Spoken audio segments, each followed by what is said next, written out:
All right, it's quite delayed because one of us was hanging out in 30-degree weather, rainy, and the other one was in the middle of sea, probably 80 degrees and beautiful. It's this week's DuhCast. I'm Dennis Farrell, and I'm James Ellsworth. Duh. can you guess which one was probably stuck in Detroit with 30-degree rainy weather and which one wasn't? Well, I do like Detroit, but I wouldn't live there because of the bad weather, even though I live in Baltimore, we get bad weather too, but not as bad as Detroit. I was in the Bahamas. I was in Miami. I was in the middle of the Atlantic. I was on the Jericho Cruise. Oh, yeah. Several months ago, James Jericho came on, promoted it. Great podcast, by the way.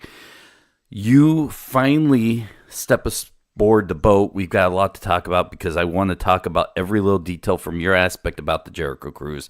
I want to talk about the Crown Jewel event, which you and I haven't talked about this, but I thought this might have been the worst pay-per-view in the last 20 years. Like, the worst. I would say there were some of the worst WCW pay-per-views were better than this. Well, honestly, I didn't see it because I was on the road today going to Comic-Con in Rhode Island. I did read the results, and I see people talking about it online. And I mean, from what you read online, which, what you usually read online is mostly negativity anyway, so I take that with a grain of salt. But I didn't see a lot of positives about how people felt about the show, and I did read the results. And I'm sure we'll get into it. So let's talk about the Jericho Cruise. You get there, you get on the boat, you get your talent badge. What's the first thing James Ellsworth does when he gets there? Oh, man, I got on there and I took it all in. Like, I was like, I've never been on a cruise before, so I was like, man, I'm just gonna walk around the ship and and just watch us, leave the dock there in Miami and just take it all in. And dude, you're on a cruise. There's 2,200 wrestling fans, and you're on a ship. So every 3 feet I walk, James, let me get a picture, dude. And I will say this: those people paid a lot of money to go on that cruise. I said no to no one. I got a picture with everyone that asked, and I'm sure I took a picture with more than half the boat, man. So that was really cool. I went in my hotel room first thing, put my bags in there, walked around the boat, took a bunch of pictures, and we just set sail, man. It was cool. So how's the structure? Because look, I've hung out in many backstages. You're on a boat, not a lot of places to kind of hang out away from fans. You're stuck on a boat for X amount of days. Is there like a secret staff room that the guys can just kind of go to get away? What was that kind of like? Oh, absolutely. There was a room that had that provided food for us and drinks the whole trip for the talent and the artist and everything. And dude, it was very well done. It was very well put together by the Sixth Man. They're called. It's a crew that Jericho hired to help put together this thing, and they were awesome. The Sixth Man. They were amazing hosts, and they had a room for us whenever we wanted just to go unwind and get away from everything and have a bite to eat and have whatever we wanted to drink. It was there for us, provided. Who there have you never met that you finally had a chance to meet that you were pretty excited about? That's a good question. Like I think I've met everyone that was on the boat. And Flip Gordon I hadn't met before, right? But I never hung out with or got to talk to a lot. I've seen him at shows, saw him at bar wrestling, saw him at another Ring of Honor show I was backstage for, but never really hung out or talked to Flip Gordon very much. And I got to really know him and hang out with him on this trip, and he's a very fun guy to hang out with and be around. So we came off this trip, I think being, friends now, like before we just kind of knew each other. But what a great guy, amazing talent. He's very, I think he's only like 23 years old, 22 years old maybe. He's got his whole career ahead of him, and I expect nothing but big things from Flip Gordon. Just got out of the military, too. Absolutely. He was in the Army. Bright kid, got a good head on his shoulders, and just a lot of fun to be around, and very, very talented. So let's talk about some of the activities you were involved with on there. Well, I did a meet and greet autograph signing. It was only supposed to be for an hour, but it winded up being 2 hours because I made sure I signed for everyone. Because, dude, number one, I love wrestling fans. I've said that before here on the DuhCast. And number two, those people paid a lot of money to get on the damn ship, so I was going to make sure that I did my best to make sure they had a great time. So we did that. I hosted a Flip Cup tournament, which was really cool. And Flip Gordon actually entered the tournament. Beer City Brawler actually entered the tournament. Fans dressed up as the ECW Dudley Boys. We had fans dressed up as the BWO join the tournament. A fan dressed up as James Ellsworth and a girl dressed as Carmella. They joined the tournament. So I hosted that. That was a lot of fun. I actually I pulled a Shane McMahon before Shane McMahon ever pulled a Shane McMahon. Somebody won the tournament. I said, not so fast. I'm going to enter myself in the tournament. And if you beat me, you win the tournament, which I didn't wind up like Shane did and win the whole thing. I did lose, but I tried to play Flip Cup there at the end, and I lost. But I had a great time. And then, of course, I wrestled Jenny Rose for my intergender title. The night before I wrestled her, I came out and cut a promo on her in front of some of the most passionate, fun wrestling fans, which, I mean, that's all you had on that cruise because you have to be a very, very die-hard, passionate wrestling fan to pay for a ticket to go on a cruise to see wrestling. You know, like, you have to love it. And I had a lot of fun doing both of those. The match was very, very entertaining. Everybody enjoyed it. We got a lot of good feedback. I cut one of the funniest promos I ever cut. So on the ship, man, I'd walk around like I was saying, and everybody would get a picture of me and say nice things and be really kind to me. And so I'd come to the ring to wrestle Jenny Rose, and they were chanting "Fuck you, Ellsworth," and doing all that stuff and booing me. So I got on the microphone and I said, it's funny that you guys boo me and you cheer "F you, Ellsworth" when I come out here, but when I see you around the ship, you come up to me and you're like, James, you're such an inspiration. Can I please have a photo? And I said, I've been nice enough to give everyone that came up to me and asked for a photo a free photo with me. Well, guess what? Those photos that you took are no longer free. Everyone that got a photo with me owes me $20, and I figure that I've gotten a photo with each and every one of you, and there's 2,200 people on this ship, and I did the math. So you all owe me $88,000, and you're not leaving the ship until I get paid. It was hilarious, man. They had a lot of fun with it, and really had a good time working Jenny Rose. If you haven't seen Jenny Rose, check her out. She's a part of the Women of Honor and Ring of Honor. And I really had a blast wrestling her, told a good story. I retained my intergender title. Maybe I might have bended the rules a little bit to do it. But, what happens on the Jericho Cruise stays on the Jericho Cruise. And what happened was I retained the intergender title. Duh! Well, almost every one of the top wrestling podcasts were on this boat. Almost every one.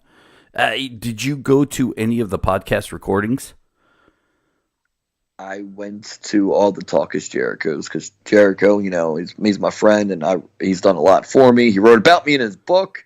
He's had me on his podcast twice. So anything he did, I really wanted to be a part of. So I went to his live podcast that he had the Bullet Club on, his live podcast he had Jim Ross and Jerry Lawler on. And I also, he played Fozzy a couple of times on the ship, and the last Fozzy concert. Whoa, don't spoil it, because I want to bring this up here in a second. I saw a video. You know what? Let's do it now, because I saw a video, and the title was James Ellsworth crowd surfing. I go, what? No, right? And I turn it on, and there's Jericho up there singing one of his hits. And there you go, just surfing around the crowd. Set this up for me, because this to me, this has to be one of those things where, like, yeah, go ahead, you can hang out backstage and watch the concert, and then somehow, how do you get up on stage at a Fonzie concert at sea? Well, so I'm sitting there watching the concert on the balcony, and fans are coming up to me and getting pictures, and I was joking around with some fans. I'm like, yeah, I'm gonna go down there and crowd surf. I was like, make Jericho laugh. And they were like, no, you're not. No, you're not. I was like, no, I'll do it. And they're like, no, you're not. And I really didn't plan to do it. I was like, no, I'll do it. And they're like, no, you're not. So, I'm like, whatever, I'm going to do it. So I hand my wallet, my keys, and my phone over to my friend. And I run down there. And I find the guys in the, right like in the crowd there that are watching Fozzy down on the floor that are dressed as the Blue World Order. Nova, Stevie Richards, and Blue Meanie. These guys had Halloween costumes dressed as them. And I was like, hey, guys, pick me up and throw me. I'm going to go crowd surfing. They're like, holy shit, James, really? I'm like, yeah. So I start crowd surfing, and Jericho, he's on stage. He's dressed as the Disco Inferno, who Disco Inferno is the only talent that was booked that did not make it on the ship. The story I heard is he didn't know he was supposed to get a passport. It's like, motherfucker, the Bahamas is not in America. Right. Get a passport. So for whatever reason, I guess because we were leaving Miami, he figured we didn't need a passport, so he didn't make it on the ship. So Jericho took it upon himself to dress as a Disco Inferno when he's playing Fozzy the last night there. So anyway, the Blue World Order guys, they pick me up, throw me, I start crowd surfing. Jericho finishes his song, and the video's out there on my Twitter, at Real Ellsworth, and anybody wants to go find it and check it out. A fan sent it to me. He tweeted it to me, and I retweeted it. And when Jericho's done his song, you can see him just looking down at me, crowd surfing, and he has this big, shitty grin on his face, just smiling ear to ear.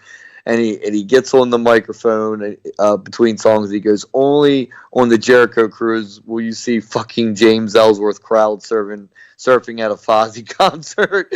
And he starts just playing. And I did that to not only pop him, I did it to pop the fans. Like I said earlier, I really wanted to do my best to make sure every fan on that ship had a good time, at least with me. And I really feel like I accomplished that, and I did. And, man, I had a lot of fun. I mean, I'm looking through the itinerary, and there's the Mick Foley 20 Years of Hell, tons of podcast stuff, Killing the Town, which hanging out with the Impact stuff over the last year or so, I have really become a fan of like everything from Killing the Town to just anything Impact related. The fact that you were just hanging out there, it was just fun. Absolutely, man. Hopefully he does another one, and hopefully I'll be a part of it. Like, I'm sure I will be. No matter what, I'm going to be. Shit, if he doesn't book me, I'm going to just go anyway because I had so much fun, dude. It was so cool. But I'm sure if he has another one, I'll be a part of it, and I can't wait, man. It was such a great time. I really needed it. It was one of the most fun things I've ever gotten to do in my life, I swear. Dude, listen. This cruise got me in trouble because I go to the wife. I say, hey, I really want to do this Jericho cruise. She goes, no. A few days later, I just booked us a Disney cruise. Have fun. Like, really? Really? She's like, well, I don't want to be on a boat with, thousands of wrestling fans. I go, yeah, I do. I don't want to be on a boat with a giant rat. Well, the Disney cruise I'm going to do in a couple of years with my youngest daughter, who's 3 now, is a little older, so she can remember it. That was my first cruise ever, was this Jericho cruise, and I fell in love with. I mean, it's not going to get any better than that for me. A rockin' ranger at sea. I love rock music and I love wrestling, so that was heaven for me on a boat. But like in a couple of years, I'll do the Disney cruise with my daughters, absolutely for sure. Dear friends of the show, please make us the biggest podcast so I can get on the Jericho Cruise for free and do a live podcast. That's it. Man, all we got to do is work hard, and we'll get there, man. I mean, maybe you won't, but I definitely will, and we're gonna make it happen. At least I will. I can drive you to the cruise. Yeah, if you want, you can drive from Detroit to Baltimore and pick me up. Drive me, it's I'd say about 17 hours to Miami, and yeah, you can drop me off and go back to Detroit. I mean, Pat Patterson. I love Brad Williams and Craig Glass. Amazing with impressions. I mean, it had everything. It really did, man. It was very well done. Hats off to Chris Jericho. Hats off to Six Man, like I said earlier, and everybody involved. Tons of fun. Great time. dude, the vibe with the fans and the boys was nothing but awesome and nothing but good. Very, very well done. Hats off to Chris Jericho and everybody involved. And you said that there were some people that come up and complimented the podcast. Yeah, man, like they really liked the one we did with Jericho, obviously, and yeah, it's, like I said, slowly but surely, it's the name's getting out there, and we just got to work hard, man. We can do it. We got to come up with a good business plan. You and I got to sit down and get together, and we're gonna do it. You know, any man with two hands could have a good podcast. You know, we'll get it done, man. I promise. Just stop being a little baby. Wow. Well, way to set up being a little baby with the WWE Crown Jewel, because I'm really going to put on my stomping shoes and poop all there over we this. Go. And I will preface this by saying I am taking out all the political aspects of this out of the equation. I 100% support you if you watched it, and I 100% support you if you didn't. I watched it because I love wrestling. And there are a million different aspects. We can look at this. We can poop on this from a zillion different directions. But I'm just going to poop on this from one direction. And that is the show that they put on.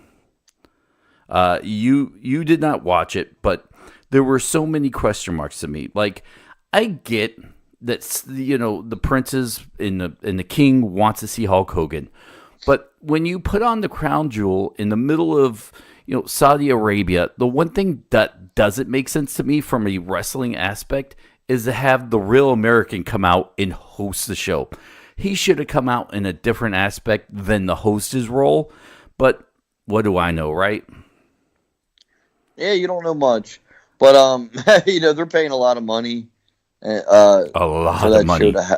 I mean, a lot of money. Like, I won't get into if, you know, I'm for it or against it. But they're paying a lot of money, so they're paying for the Hulk Hogans and the Brock Lesnars and the Undertakers and the Shawn Michaels and the Kanes and paying a lot of money for it. You get what you pay for. So they're paying a lot of money. They get Hulk Hogan.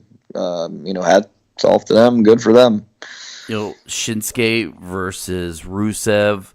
You know, with the way they've been handling Rusev, you just knew he didn't really have a chance. And the fact that Nakamura has not really been defending the title, and I love the formula. I'm old school wrestling fan, and the one thing I like what they're doing with Nakamura is less is more. Not that he's not good or doesn't deserve it, but I love it when the guy who is a champion is held off TV some weeks, doesn't wrestle for free on TV.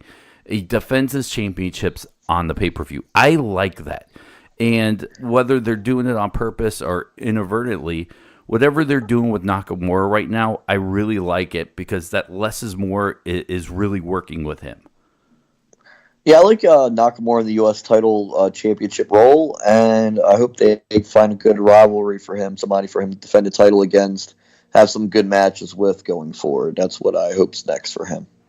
You know, I don't want to talk too in depth because I do want people to go and watch it. Maybe there are some good things. One of the things that I can't say was a good thing was the Crown Jewel, which let's basically skip through it all because everybody knows what happened. It was all over Twitter. It was all over Facebook. The fact that Shane McMahon is the best in the world. He won the tournament. Wasn't even in it, and he won the tournament. Yeah, there's two different ways. Your friend Shane McMahon. I love Shane McMahon. He's always been very nice to me, very kind. I love talking to him. I love being around him. Though there was this one, if you go back, there was this one vignette where Dean Ambrose, when I was with him, he kept getting kicked out of the building, and he comes back dressed as the Mountie because we're in Canada, and he comes back dressed as the Mountie. And I remember Shane McMahon and I were off camera as that was going live, and we're like holding our breath because we're trying not to laugh. And him and I are just standing there, and like I kind of laugh, and he elbows me in the shoulders, like and he starts laughing. We're like two little kids. That's just a fun Shane McMahon and James Ellsworth memory there that nobody knew about. But Okay, so here's two ways to look at that finish with Shane McMahon. I know a lot of people didn't like it, rightfully so. It is weird. You have this tournament. Guys have to wrestle 3 matches, much like a King of the Ring tournament. To win this honor of being called the best in the world or whatever they came up with. Yeah, yeah. Like I get where people were like, man, he wasn't in a tournament. He just inserted himself in to win. So yeah, it is weird. That I don't get it. I don't understand it. But at the same time, here's what I do understand, and maybe this is what they were going for. I'm not sure. It got people talking, and that there's always that aspect of it. And it did get people talking. I think it's going to get people to tune in Tuesday to see what exactly is going to happen with it. I'm not sure it's going to turn Shane McMahon heel or not. Because that was kind of a heel way to win a tournament. I didn't watch it, so I didn't see how exactly it went down. But yeah, so there's two ways to look at it. Yeah, you can crap the one and say he wasn't in a tournament and he shouldn't have won it, and that's understandable. Or you could look at it and go, okay, let's see what happens next. Where are they going with this? Because we don't know where they're going with this yet. Maybe this thing that wasn't so cool leads to something really cool. We don't know. There's always that. So I do think it's going to get people to tune in on Tuesday to see exactly where they're going with the Shane McMahon best in the world thing. And I did see a tweet, and I can't remember who I can attribute it to, but someone said, guys, do you really think this best in the world tournament was a legit tournament? No. The tournament was probably created just to be part of a storyline. I don't know. It makes sense. Yeah, I mean, it could be. That's what I'm saying. You just have to see what's next. Like right now, it might not look so good, but it might lead to something better. And that's, a lot of people are impatient and they want results now. And, like a lot of people say, oh, I'm getting tired of Brock Lesnar winning the Universal title. And, then the title's not there half the time. And he comes back. And, well, it looks like they're setting up a rematch with AJ Styles at this year's Survivor Series. They did the match last year, and I thought it was a very good match. Great match. A very good David and Goliath type story. And I think they're going to tear it up again. And so at least we have that. Brock Lesnar is going to wrestle at the next pay-per-view. And Baron Corbin screwed, if I read the results correctly, Baron Corbin was involved in the finish, right? He screwed Braun Strowman out of the match. So that protects Braun, and that makes Braun a bigger babyface chasing the title going forward. So I don't necessarily disagree with that finish. Because Braun, once Braun does win the title, down the road, it'll be a big deal to everyone. Everyone will be happy. So I'm not hating on that, and the main reason I'm not hating on it is because he is going to wrestle at the next pay-per-view. So I 100% agree with you. That is one thing I think they got right.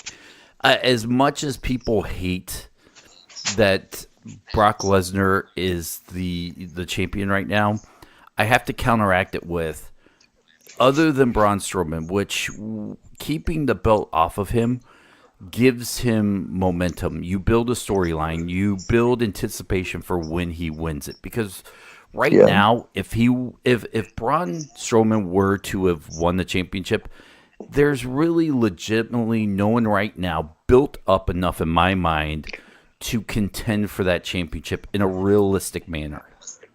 Yeah, man. Like me, I don't want to see Braun Strowman winning at Crown Jewel. I want to see him win. Like the commissioner or the GM. The GM right now is Baron Corbin, and he screwed him out of the match. So I want to see him beat him up, for a month or two, and then I want to see Braun Strowman win the Royal Rumble, and then Braun Strowman finally wins the Universal title at WrestleMania. Big babyface, big moment.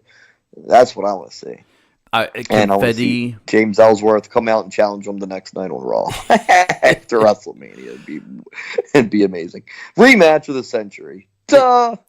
I think the Strowman Lesnar stuff is shaping up to be one of, if they can keep this going, I would love to say for many years back and forth, but if they could keep this going realistically for 8 months, I think this could be one of the greatest rivalries we've seen in 20 plus years.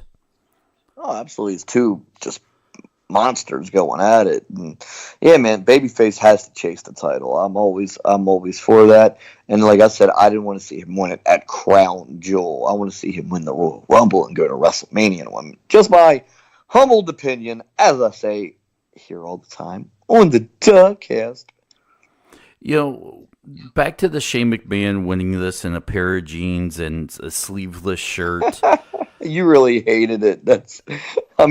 Well, no. I want to bring this back to a point of, do you think that this is now the catalyst for a Miz face run? No. I like Miz as a heel, and I don't think so. I think it's a catalyst for maybe, just reading the results. Like I said, I didn't see it and see how it went down. But maybe a Shane McMahon heel run where good cop, bad cop with him and Paige. You know, so maybe that's what it was the catalyst for. I'm not sure. I didn't see it, and maybe it's a catalyst for a Dolph Ziggler babyface run because he was the one in the match that he beat. So maybe Drew McIntyre turns on him and Ziggler becomes babyface, and and all that good stuff. We'll see. That's the thing. What's next with this? That's what intrigues me, and I think is intriguing everyone. Even though they may not be so happy with how it went down there at the end, they are probably, whether they admit it or not, intrigued what's going to happen next. Let's talk about the DX Brothers of Destruction. Little did you know, there's probably over 4,000 years of wrestling experience in that ring at once, and no less than 2 of the competitors in this ring were wrestling when dinosaurs were around. Jeez, I think they're all in their 50s, man. They're not. They're all 4 of the best of all time. So let's just put that out there because that's very true. Hey, they're all 4 of the best of all time. Look, I get it. I love Larry Bird, but I don't want to see Larry Bird playing for the Celtics right now. He probably wouldn't be very good if he played for the Celtics right now, right? Exactly. I love DX. I love the Brothers of Destruction, but I also love them. I would be generous when I say 8 years ago, but this felt forced. It was slow, and I hate to poop on 4 of the greatest legends. And look, I hope Triple H gets well. Sounds like he injured his pectoral muscle. I don't know to what extent. I'm waiting to hear news break from the internet, and then every single wrestling site picks it up like they broke the news. Can't wait for that. But hopefully Triple H gets well soon and recovers from this. But it was not a good match. Well, there's 2 thought processes. I always play devil's advocate here. Yeah, like you said, they're up there in age, yada yada yada. But at the same time, man, like the Rolling Stones, if they play, they could sell out any arena still to this day at whatever age they are. I think they're in their 70s, and they could still sell out any arena if they want to.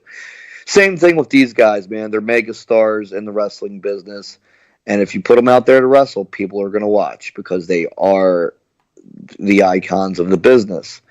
So yeah, there are again 2 thought processes. Yeah, they may, some people may think, it's time to hang it up for good, and some people, still want to really see them, and we all are intrigued when they wrestle. We all want to watch it because they're 4 of the greatest of all time. 2 different thought processes there. I always play for both sides of the fence because I understand, there's people thinking, everybody thinks differently. I did not see the match, but that was the one match I was definitely going to go back and check out. And so I don't have an opinion on the match. I didn't see it, but they are 4 of my favorites that I've ever, watched in my life. And they were all nice to me when I was there. And they're all Hall of Famers. But yeah, man, again, 2 thought processes. I get you. Neither thought process is wrong. Just my humble opinion. I'll say this. And I've kind of just thought of this as you were talking.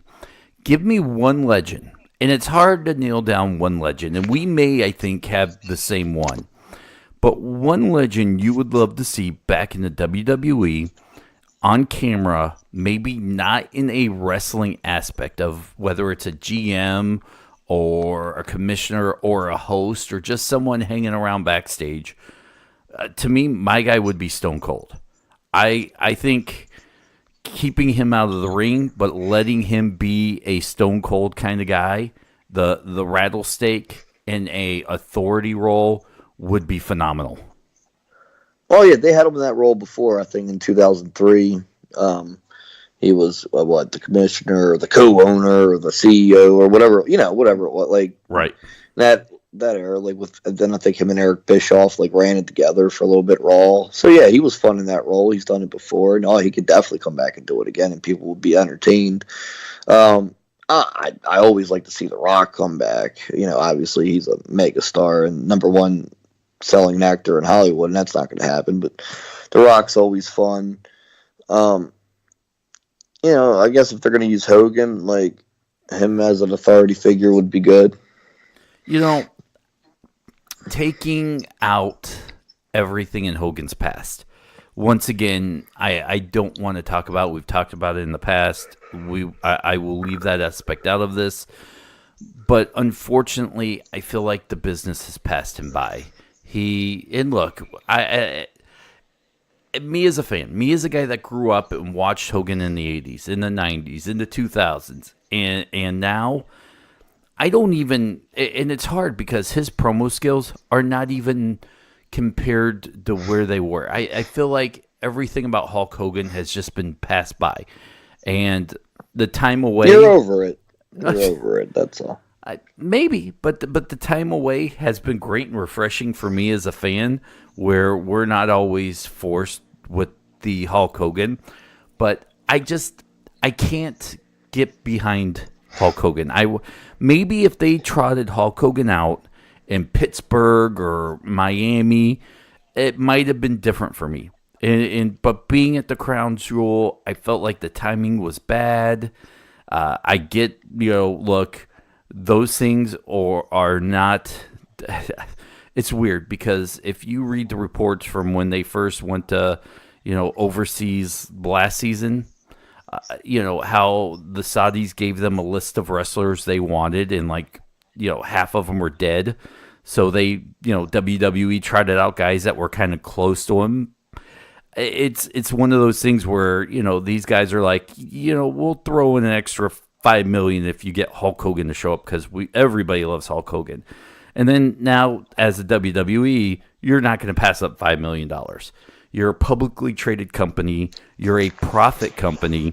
And if you have to pay Hulk Hogan, and I'm throwing this number out because I don't even know, but let's say $300,000, you're still making, $4.5 million on that deal. Right. And again, why you trot Hulk Hogan out there other than the money aspect? Like Sylvester Stallone, for instance, which is funny because Hogan was in Rocky 3. He keeps making Rocky movies. Granted, they're called Creed now, but let's face it, they're still Rocky movies. You know why he keeps on making those Rocky movies? Because they keep working and they keep making money. And that's why you see Degeneration X, that's why you see Undertaker, that's why you see Kane, that's why you see Hulk Hogan. Because it keeps working. People keep wanting to see them, regardless of how old they are or how they might not they might not be themselves in the ring anymore, like they were back in their 20s. And how could they be? How could anybody, be as good at 50 as they were at 25? Nobody can be. But they keep on going out there because there's still an itch to see them. Just like these Rocky movies, like Creed 2. I can't wait to see Creed 2 on Thanksgiving. I'm looking more forward to that than anything this month. More than Thanksgiving itself. I can't wait to see Creed 2 because it's nostalgia. It's what we grew up on. It's what we loved. And that's why you see Hulk Hogan, DX, Undertaker, and Kane, in my humble opinion. I wanted to save this towards the end of the podcast, but let's talk about the decision and kind of moving back to the Jericho Cruise before we select one voicemail that we'll play at the end of this episode. Normally we'll pick more, but we had a lot to talk about. We're making up for being 5 to 6 days late because of the cruise. Let's talk about some news that broke on the Jericho Cruise. It was the Bullet Club, or Cody, the Bucks, and the rest of those guys kind of withdrawing their names from the Bullet Club to now be called the Elite. In your opinion, is this a strictly business decision? Absolutely. That's the way I took it. The Bullet Club is owned by New Japan. They own the logo, and you see all those Bullet Club shirts everywhere. It's one of the most iconic shirts in wrestling history, but it has that skull logo on there, which is owned by New Japan, so those guys aren't getting paid a lot of money for those shirts.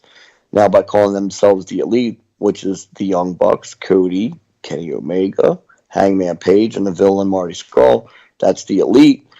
Now, they own that name, and now they're going to get paid, a lot of money for the Elite shirts, and it's a good business decision. Like the Bucks have kids, they have wives, which I've met their wives and kids, and they're family guys, man, and they're really good, just really good family guys. They don't party, they don't do anything crazy. They're just good, genuine guys.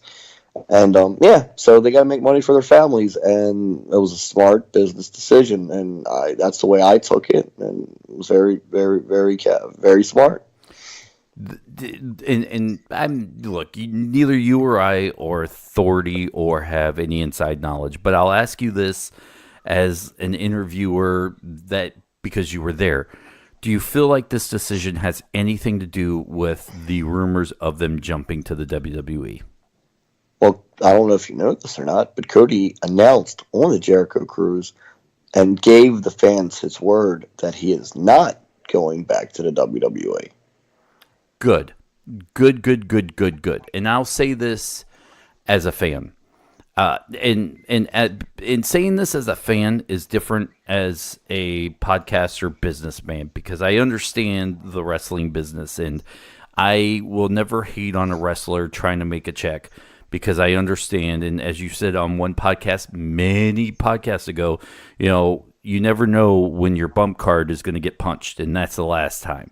So you got to make as much money as you can. But from a fan point of view, I'm glad that he said that, because he has become the poster boy, the Robin Hood for indie wrestling, the poster child for anti-wrestling establishment, going up against the big guy and now constantly winning against the big guy. And I would hate to see this guy, who has helped revive the indie scene, at the end of the day, rally, sign a contract with the one thing he built himself to be against, to end up there, kind of showing that, I don't want to use the word that all this would have been a sham, but it saves us never having to wonder for now. Yeah, man, I think he made the right decision for him. He's having a good time. He's making good money. He's, doing his own thing. I really, man, find him entertaining. Like his entrance, he has his beautiful wife, Brandy Rose. She comes out first. She gets a big pop.